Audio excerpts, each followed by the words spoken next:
Hello, beautiful people.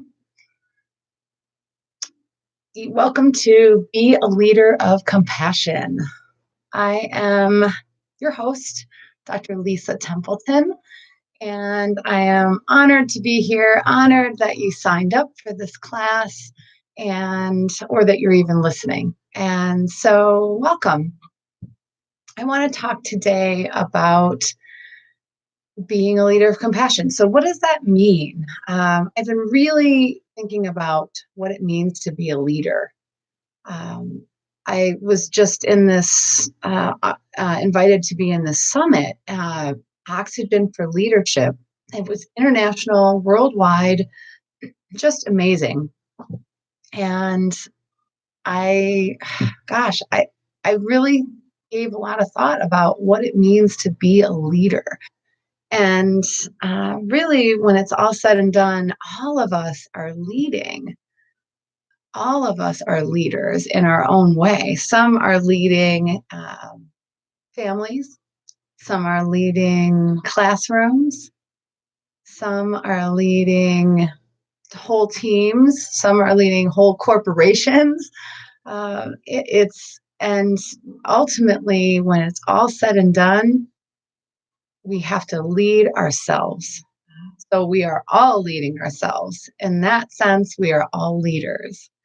And so I want to talk about that in terms of leadership. How do we be a compassionate leader? What does that really look like? And obviously, if it all starts with leading ourselves, then we certainly have to learn how to do that. How do we lead ourselves? And so compassion is such a beautiful place to start, because what is compassion? The definition of compassion is really all about honoring, really it's a deep awareness of the suffering of another. And so if we have this awareness of a suffering of another, and so many people just bring so much compassion to other people. And then when it comes to themselves, it's like, no, you didn't do it right. You're sucking. You're really messing this up. I mean, things that we would never say to someone else. We would frame it different, and we would address it in a completely different manner. So, can we think about how we're framing it to ourselves a little bit more? There's no need to create such a battle and such a conflict in our minds.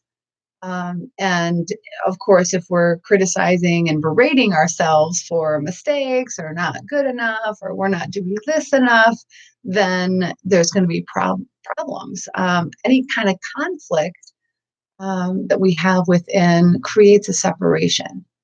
And when we have separation, then we don't have connection. Compassion, in my opinion, is really about connection. How are we connecting with that other? If I have compassion for someone, it's like, I mean, it's a step toward empathy. I could have more empathy, like, oh, I could really put myself in their shoes. But I can really have an awareness of the suffering of someone else, send them light, love, prayers, those kinds of things. And with that kind of compassion, it feels like a connection. And so when I don't give myself compassion, I don't feel connected. And I want to feel connected here. So, working with that connection can be amazing. And so, being a leader of compassion, we're going to lead ourselves, because really, we are talking about leadership, but to be a good leader means to lead oneself, and to know how to lead oneself. If I have a whole team of people in here that are all saying different things and they're all mad about this other one, and then this one saying this and this one saying that, and it can be completely overwhelming. And how do you find collaboration? Because we are living in such a conflicted and polarized world right now, especially American society. Uh, we have got to find the middle ground somewhere. And if you are finding or noticing, people are like, oh, yeah, I'm kind of hard on myself, but it gives me the motivation I need, that kind of thing, then to be able to take a step back and be like, wait a minute, does it? Does it really give me the motivation that I need? Research and many studies would show no, it does not. It puts fear in you and anxiety, and then you must do and task in order to resolve or absolve that anxiety. That is not, when we're running from something versus moving toward, there's a completely different perspective. And so this compassion piece is such an important aspect. Now, understanding how we're treating ourselves and listening for that. It comes back to, the title of this talk, which is Be a Leader of Compassion.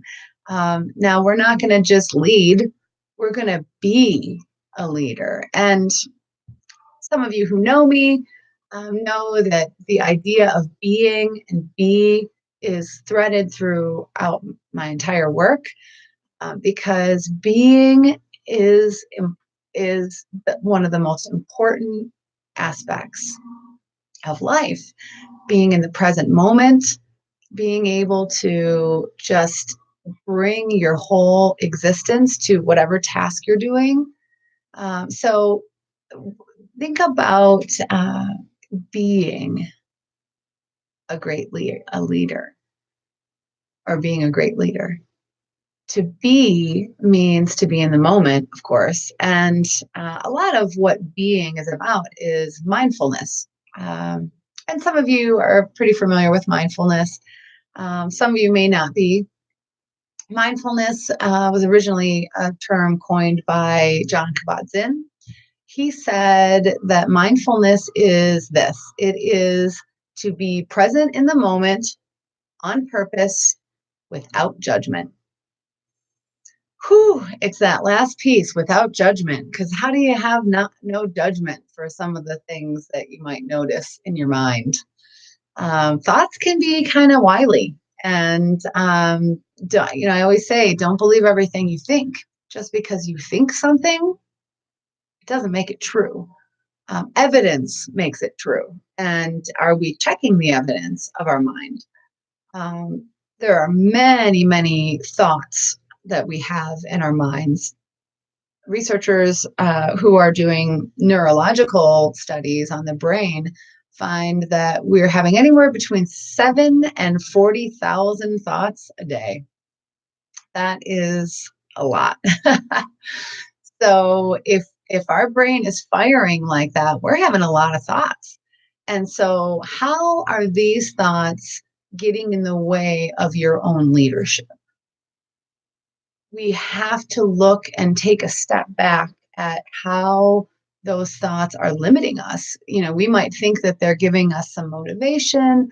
You might feel like, okay, like just do it, like you're hard on yourself, and you shouldn't have messed up, you shouldn't have made that mistake, or you better do this, you should do this, don't shut on yourself.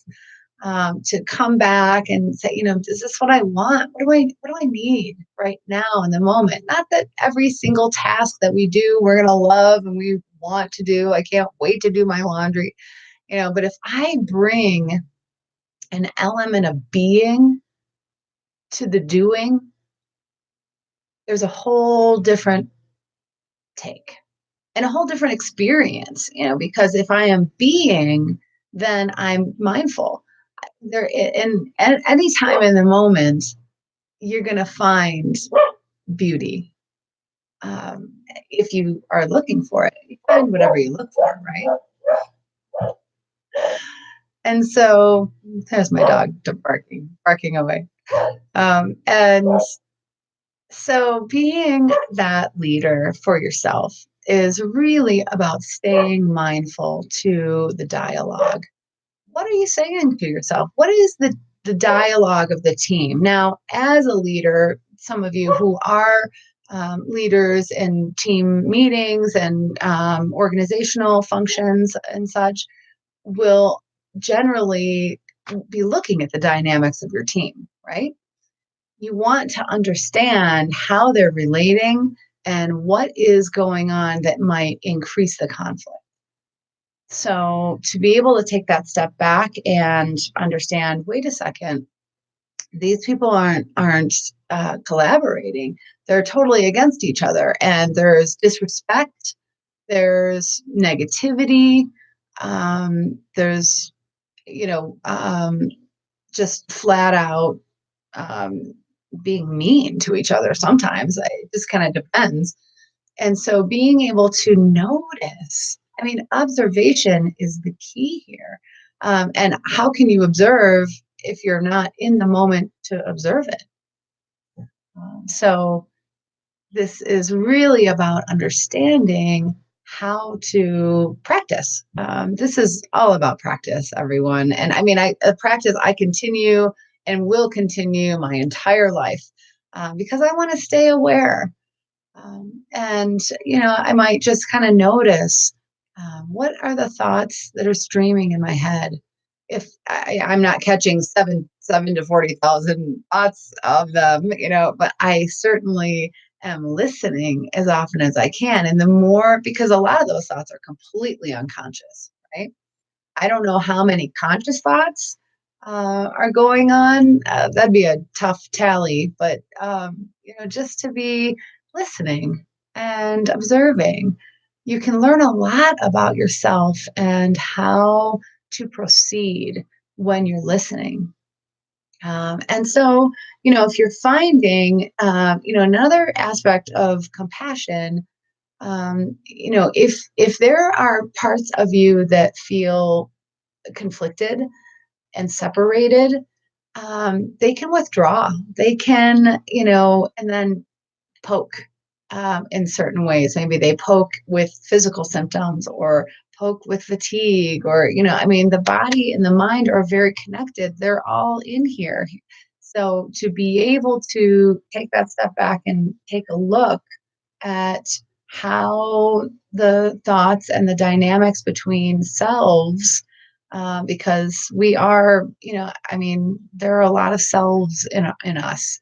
I have younger parts of myself in myself, and I have even older parts of myself that are within me. And to kind of connect and find a wholeness there is incredibly healing, incredibly empowering, which we are all very much needing in our society right now. How can we find the collaboration? If we're having problems and like big polarities within ourselves, how are we going to find collaboration in our politics or, in the different mindsets that are going on in our country? It's impossible. We cannot judge the other because we are all the same. We are all the same. We have so many similarities. And when we think about it externally, it's like, oh, I don't know how that's possible. And then, when we think about it internally, we could feel the same. But the truth is that we all want love and we all want a little compassion. It feels good to be acknowledged. It feels good to be seen, right? So to try to understand that, because when I have looked at separated parts of myself and brought them in the mix, they are happier, and I am happier for it because connection feels great, and we want connection in our lives. So compassion is about working on that.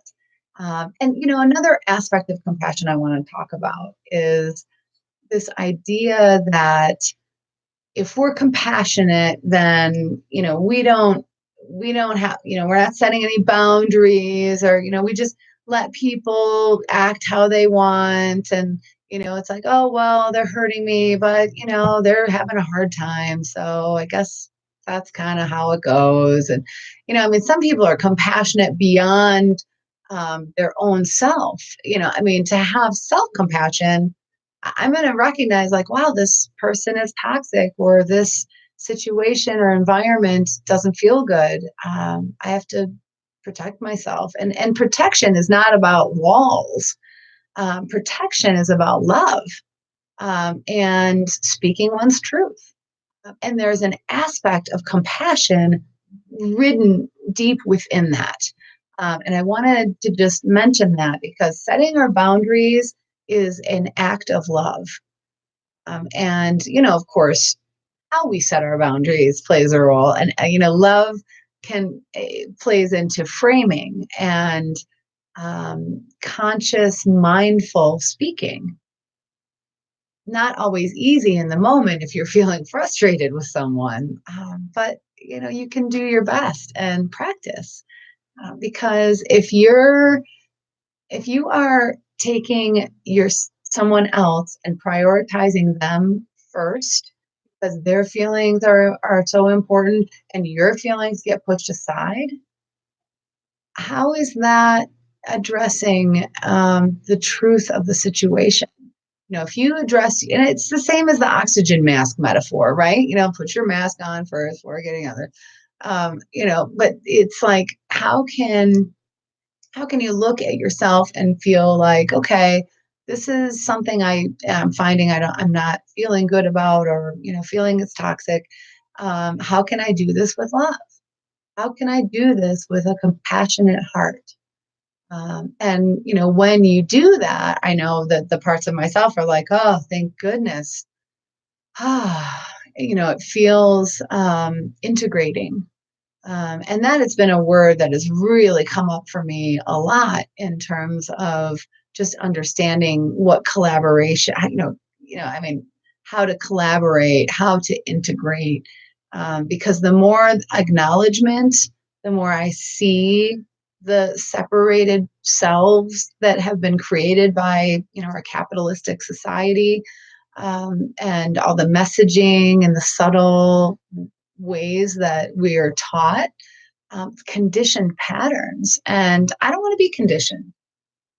I want to move through life and have a sense of intention and direction that is my own. Again, I'm leading myself.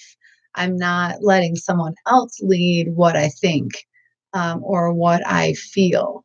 And this day and age, with the way information is just getting tossed around, we have really got to discern. And it's going to be very difficult. It's already very difficult to discern. Just looking at news and, what's true here? What in the heck is going on? And within myself, when I start doing those practices, I know what's true for me. I know that, if I catch and I'm mindful and I have a thought, oh, this isn't going to work out, or I'm, not good enough, or, who am I to talk about leadership or whatever, right? To check that and be like, what? Where are you coming from with that? What is the evidence here? You've led a lot of people and you're leading yourself and you're practicing what you're talking about. And, it's, and then all of a sudden I'm like, oh yeah, that's right. And it's funny how our parts of our mind just kind of forget the context of things. It's just like an old thought that runs and runs. And I don't need that running. I don't need that running in my life, and you don't need any of those thoughts running in your life either. How do you know what they are? Only if you are listening and tuned in, and the external world is distracting at a very high rate. So we need stillness. We need time to reflect and to um, notice and just observe. So, um, being a leader of compassion, we are working toward love and collaboration within ourselves. And if we can lead ourselves, we can lead the world, really, because there is no, if you notice, I mean, gosh, in the 60s and that whole era, which a lot of times people are comparing this era to, there were leaders, there were people that were taking us to a place that we wanted to be. And this day and age, it's hard to find a leader. And you may have mentors and people that you absolutely love, and I know I do, and that, and I'm honoring them and honoring teachers, and they're leading me and I'm leading them, and I mean, it's this back and forth. It's this reciprocal way that we're connecting with each other. And I know even those of you who are listening are, connecting with me and I'm connecting with you. Don't ever underestimate how your work as a leader for yourself ripples out into the world. And inspires other people because I mean, what is this? It's all about inspiration. When I feel inspired, then I want to do more work in the world, more love, more peace, more gratitude, more compassion. So, I'd like to do just a short meditation here, where we are just listening and paying attention to all of the parts of yourself. And they may not come forward, but right now, we're all going to just set an intention. And this intention is that we would like to be aware of all the different parts of ourselves and what they're saying, and that we are here listening. They may not say anything because they're like, I don't trust you. Trust is a part of this and building that up. If they notice that you're continuing to listen and not, leaving, what I've noticed is I start to hear a voice.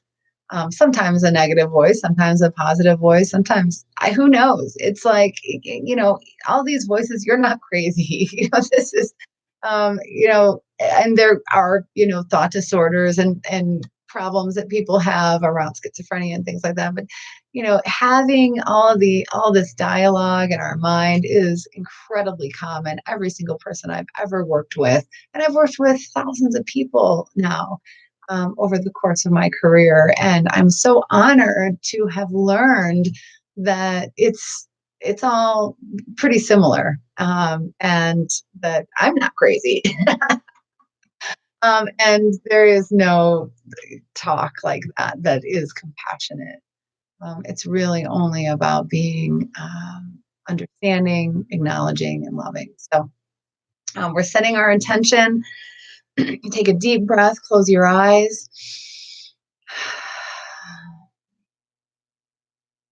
And I want you to just listen. I don't know what comes up. Maybe nothing. We're just listening. Oftentimes, when I listen to my thoughts, nothing comes. If that's the case, you are completely in a meditative place. If not, then listen.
Coming back.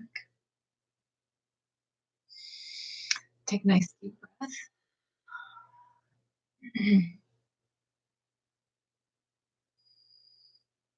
Now, you may not have noticed a ton. That was only a few minutes. But if you do that every day, your mind is going to, with that intention, your mind is going to begin to respond. And you will be able to see a little bit more around the landscape of your mind. And I love that terminology, the landscape of your mind, because that's pretty much what we were just doing, is just kind of sitting in the landscape. And oftentimes when we do that, it's kind of like, oh, she's listening, stop, like don't say anything. It's like almost the one time that you can not have thoughts during a meditation. It's so funny. I don't know if any of you recognize that or had that experience during that. Um, but the question I want you guys to be asking yourself is, what is the dynamic within your mind? As we talk about dynamics of a family, dynamics of a classroom, dynamics of a team or a management system, what is the dynamics of your mind? Is everyone supporting each other? I mean, it's not easy to have a completely on board team. It is not easy. And I want to really, I am kind of trying to simplify this whole process, but it's not simple. It's incredibly complex. We have layers of our mind, and our consciousness is so vast, right? This is immense. And so this is not a question that goes without a lot of deep introspection. That's okay. Take your time. This is a process.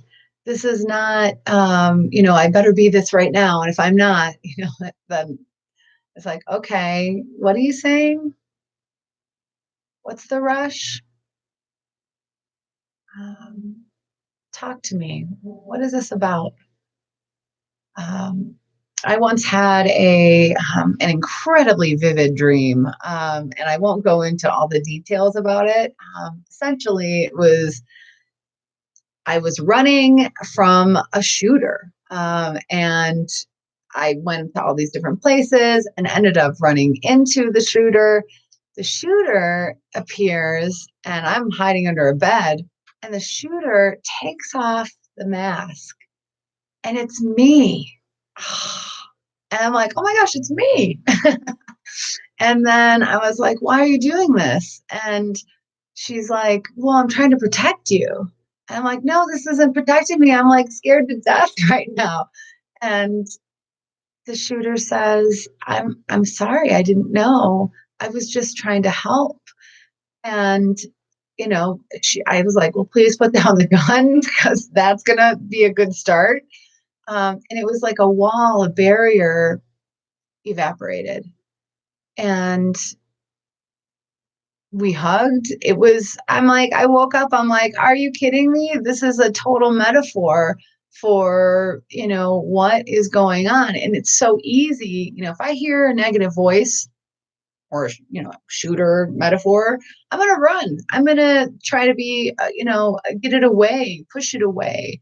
And I mean, oftentimes we're seeing that in the polarity of our external world as well. Just push it away, or just don't even go to that social media where you see those things, or whatever, which could be good for just limiting toxicity and things, but not a wall, a barrier. When there was that hug, there was a connection, there was a movement toward collaboration. And that's really what we need to think about. It's just, how do I stop the conflict? I mean, obviously, you have to view the part of oneself that feels conflictual as that their intent is to somehow help, somehow protect, And I mean, of course, that is the case. There's truth in that. If someone is feeling, bloated and starting to get overweight, or they're, like starting to gain a lot of weight, it's like you hear these voices like, oh, you got to reel it in, and like, oh man, you're gonna be fat. What's wrong with you? And. I mean, all that voice is doing is trying to alert you that there's some imbalance, and to acknowledge it and say, okay, you know what, I'm in agreement with you. I need you to come talk with me in a little bit more kind voice. And I've done that with myself because, oh god, that voice especially around my weight and body issues has been really harsh and just straight up abusive at times in my life. And to be able to, like, hey, that does not help me, that actually hinders me, because then I'm just like, well, screw it. I'm going to just go eat a cupcake or something. You rebel, right? It's that conflict. And so it's like, I need you to be kinder. I need you to be more understanding of the situation, the context in which this is all happening. And I honor and respect and agree with the fact that you are also, we're on the same page. Like, how are we getting on the same page? Oftentimes, all these parts of ourselves and the conflict that we're feeling inside, the team of our mind, so to speak, is on the same page. We're just not seeing it that way. And I mean, even in our external world, all the same things that each side is saying, it's all the same. Everybody's saying the same thing. It's just that they're going about getting it in a different way. And so, being able to look within, this is the only thing that we have control over, everyone. This is our mind, our inner mental landscape. This is it. This is what we got. I can't control the outer world. You can't either. I can't change someone's mind. I can only change my own.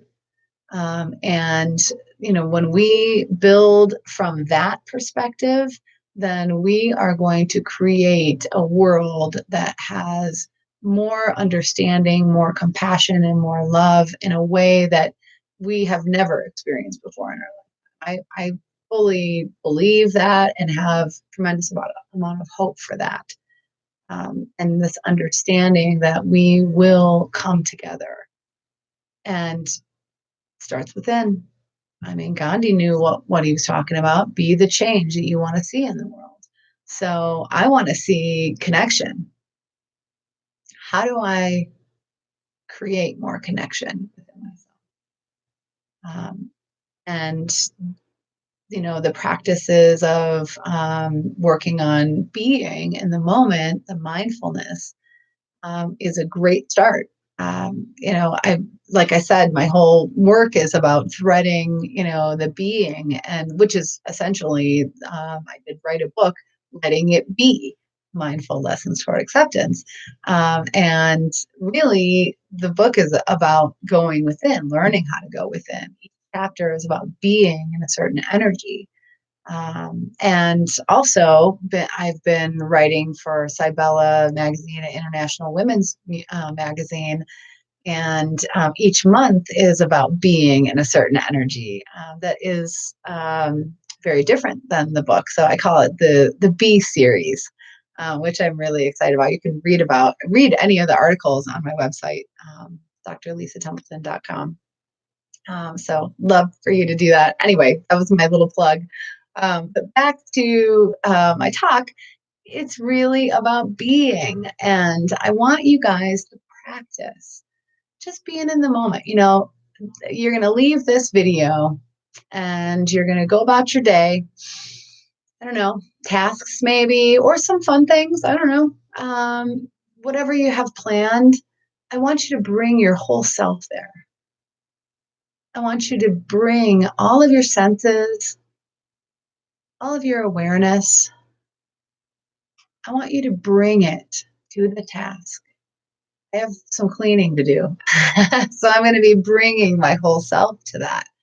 some laundry and and then, like maybe there's some music I add to it, and that's in the mix, right? And then their senses are being engaged, and I'm listening. What do I need? I don't want to overdo it. I want to take breaks. Do I need food? Do I need water? Right? I mean, I'm going to be really checking in because that is really what compassion is. It's care. It's love. It's like I care about myself. And oftentimes, we're just so outwardly focused. I mean, some people will sit in an office desk for 4 or 5 hours straight, have to pee and they're hungry, but they're just living like this. They're here up and they're totally into it. And so where how is that a collaboration when there are needs that are not being met? I mean, there's going to be somebody in there mad, but you're not listening to that because you're getting all your work done. And it's like maybe the one part of your mind is like, I'm getting all this done and I'm nailing it.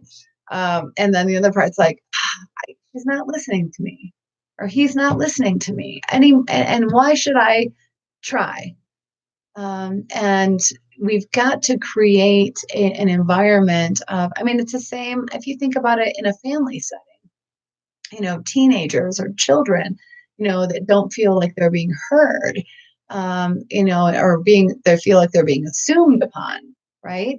And oftentimes, I hear a voice like, oh, you're nah, nah, nah. And it's like, oh, God, so judgmental. Get out of here. But it's again this voice that's trying to protect, that's trying to alert in some way. It's just not framing it in a very healthy way. Now, I know I can teach that part of myself to frame it more positively. As I do, more integration begins. Um, I encourage you to practice that. I wanted to talk about some of the fears that people experience in going within and just normalize them. It's okay to kind of fear some of the mental landscape. It's like, I don't know. I don't know if I want to know. And understandable, this whole ignorance is bliss kind of an idea. How much bliss? I would question that if I were you, because knowledge is power, and we are more and more and more in the context and landscape of society, feeling more and more powerless. I'm sure you can all relate to where I'm coming from with that. And I want to feel empowered, not I'm going to have power over someone else and I'm going to, control them and that'll make me feel good. Not that kind of power. The power that we feel when we just, you know, our light is shining and we feel so connected that we're not separate anymore. We're not this separate self that's not good enough and comparing to this or that or whatever. These are all just old mind weeds, essentially, in our mind garden that are not useful in general, all around. So taking that step back and noticing all that is just so precious. It really is. The fear around it, as I said, is normal. There could be fear of selfishness or arrogance. Like, well, if I'm like focusing it within all the time, then I'm not focusing on my family enough, or I won't be focusing on. That's not true. As a therapist, I can sit for hours and I'm listening to people and I'm totally there, totally present with them, but I'm also totally present with myself. The body is a great assessment tool. I'm checking in. I'm, making sure that I'm feeling comfortable. That's part of creating an air of safety and an air of connection. That is a practice. And of course, with the job I have, I've had hours of practice in doing that. But that doesn't mean that, just because you're not a therapist, or maybe you are a therapist, that you can't. And so I want you to practice watching how you can be observant of the outside world, caring for loved ones, caring for your team, family, classroom, students, and also caring for yourself and noticing how you feel and what you need. Um, you can do both. There's nothing arrogant or selfish about that at all. In fact, I think that's a conditioned pattern that is in our society that, don't look within. There's so much power that is within us. They don't want us to know that. It does appear that way. I don't know. I'm not like going into conspiracy theories or anything like that, but there's just something that just tells me, that is something that it's like power to the people, not so much, but power resides within the people, and we need to take it back, and with as a collective, all of us doing this internal practice, um, don't underestimate the fact that um, definitely moves and creates major waves. I mean, another fear is, well, not necessarily a fear, but it's just like this permission. And I had one of my students in my actively letting it be class this week brought that up, and it really resonated with me because it's this. Well, I don't deserve that, or focusing on me is not. We're so conditioned that it's like it's a no. It's a flat no. And if you're on here, you're obviously working. And but during the week and everything that's going on, it's like, oh, I've got so much work to do. I don't have time for that. So easy to have that mindset. It's like, yeah, I've got work to do and I have time for that. People in Japan, corporations, they have these pods that it's mandatory that people go and sit in these pods for, I'm not exactly sure. I think it's probably varies in different organizations, but they make people go rest because they know they're more efficient. And so there's something to that. And, the busyness of our lives, we're all very busy. Busy, busy, busy, busy, tasking, tasking, tasking. It seems like there's more and more and more tasks. And so to be able to give yourself the permission to take a little time and remind yourself to, task and bring the being to the doing, uh, it really goes a long way. It really goes a long way. So, just stay compassionate to what you're needing. If the fear is there, just let it be there. It's okay that you're afraid, and maybe bringing a little compassion to the fear. It's like, oh, I don't know. It's like, it's okay. It's okay to be afraid. We've been conditioned to be afraid of our minds. And there's nothing to fear in here. There really isn't. There's only empowerment and more self knowledge and understanding.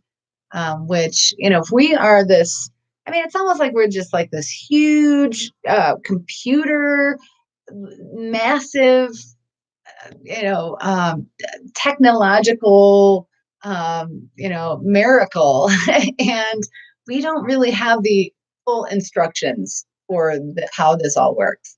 We really don't. And we're not even near understanding the use and the fullness of our whole brain and the connection with our body. And we're getting closer. We're always innovating in understanding that, but it really does start within. And as you move more closer to yourself and understand the dynamics within your mind, you're going to learn more about you and what the instructions are, because everybody's a little bit different, and your instructions might be a little bit different than someone else's. So trust that within yourself and build that trust. If one voice says, I need this, and you ignore it, it doesn't build trust. It's just like if your child said, I need this, and you said, nah, no, you're not. Um, Now I want it, and that's another thing, but you got to set boundaries with compassion, right? So I'd like to end today with a little guided meditation. And this is, essentially working with your inner child. Now, everybody has a child within them. And, because as we grow up, that child, it's the mind, right? The mind holds, we kind of press record on everything that's going on as a child, and then we press play later. But, you ever notice how sometimes you'll have a real irrational thought, or kind of a like, what? It sounds like a child in there. If you're noticing, you'll hear, and it's like, oh, it does sound like that. To honor this little one in a way you would if a small child was talking to you. Hey, I really need to rest. Ah, shut up, kid. I don't have time for it. We got too much stuff to do. Like, ugh. You wouldn't say that. You'd be like, well, we've got some things. Let's do two more things and then we'll rest. Or, I mean, if depending on, I mean, sometimes it's like it's a major thing. You have to finish it or whatever. And sometimes it's like, you know what, let's rest. And when you honor those parts of yourself, ooh, does your self confidence bloom and the self esteem because love expands, compassion expands, and it also integrates. So close your eyes, take a deep breath.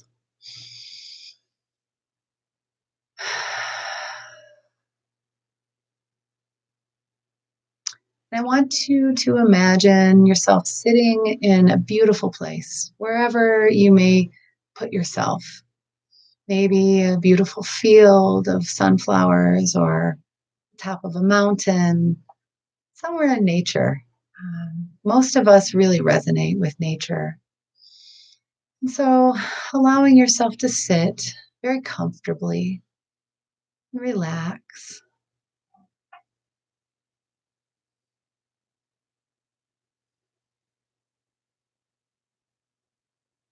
And behind you is your younger self. And he or she is walking toward you. There may be a little hesitancy and you don't see him or her. You can just feel them there. We all know what it feels like to be a kid. We remember. But all those memories are gone. We're just in this place right now, in this beautiful nature field, top of the mountain, grove of trees. And your younger self, and however age he or she is, doesn't matter. In fact, maybe it does matter because whatever age that is maybe the age you need to be thinking about and working with. And allow that child to walk up to you and just you feel their little hand on your shoulder. Your eyes are closed. You're breathing deep. And you feel this little hand. And it's on your shoulder. And you can feel her or him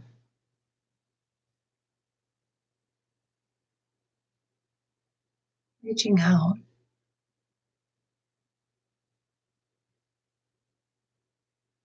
And I want you to just slowly take one of your hands, whichever shoulder the hand is on, and take your hand and place it on top of that little child's hand.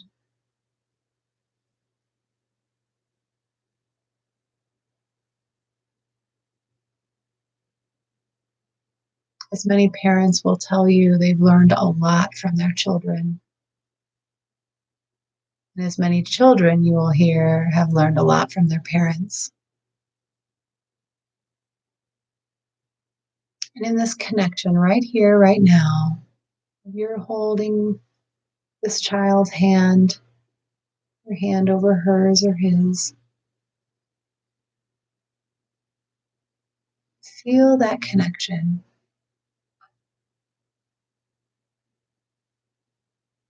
Feel what this child feels like without looking or adding vision because they are from the past.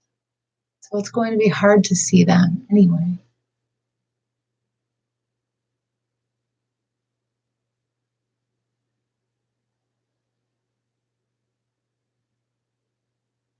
Offer love, offer compassion, offer your intention to be with this child more often, to listen, to observe, to connect, collaborate, compromise,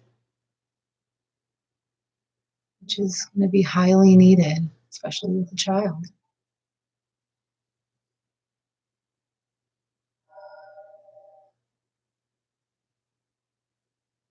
You might notice another part of yourself walk. It could be any age, maybe teenager, younger, young adult, potentially.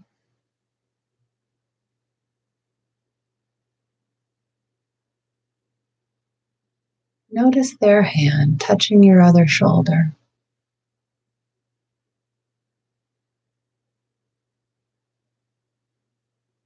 And place your other hand on that other part of yourself.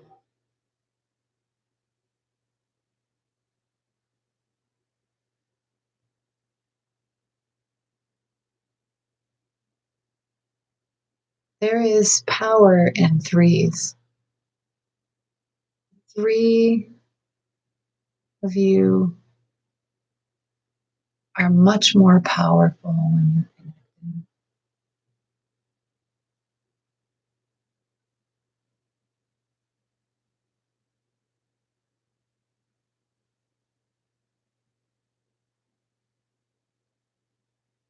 Take a deep breath.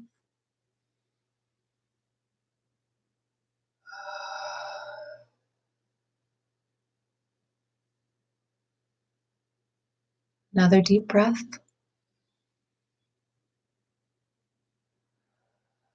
Just ground this feeling inside your body, your heart, your mind. Feeling that pressure on your shoulders, slight pressure of the hands, and the warmth of the little child's hand, the warmth of the other part of you's hand. Maybe younger, it may be last week's self. It's hard to say. Just listen. I'd like you to just repeat after me. I now set an intention to offer myself compassion and care as often as I possibly can.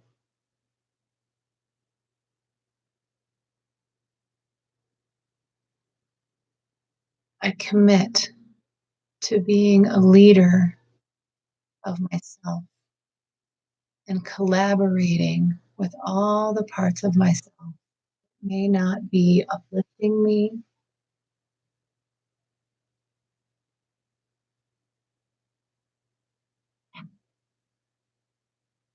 I also set an intention to be in the moment, no matter what I am doing, to remember.